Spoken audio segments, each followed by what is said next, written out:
Hello and welcome to this tutorial. In this video, I'll be exploring the effects of depth of field, and more specifically, how this can be used in environments with moving objects and objects at a distance. In the background you can see examples of this. The first thing you need to do is make sure the button is switched to manual. You can see if it is on manual, as the F number will appear on the camera's display. Using this wheel, we can now manually control the aperture of the image, allowing more or less light in. As you can see, the smaller the aperture, the less amount of light is let in, giving a greater depth of field. This is also the higher F number. So, the greater the aperture, the more light is let in, giving a shallower depth of field. This is a smaller F number. We can see here an example of a shallow depth of field. The image at the front is clear and the background is blurry.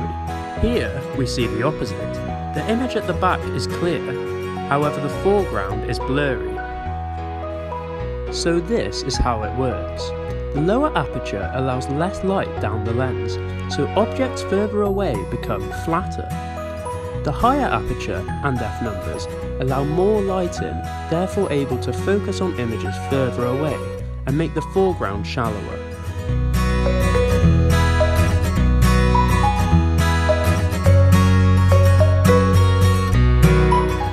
Here is another example of shallow depth of field.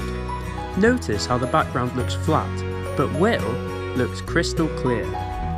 Here we see the depth of field becoming greater, with the background becoming less flat. Using the aperture wheel, we can also use ND filters, which can enhance this look. Notice when the shot becomes too bright, the ND filter is applied and allows us to gain the shallow depth of field. Again, ND filters were used here to give the shallow depth feel.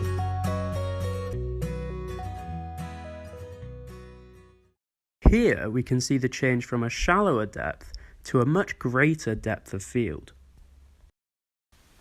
Finally, this can be used effectively for moving objects or people to the foreground.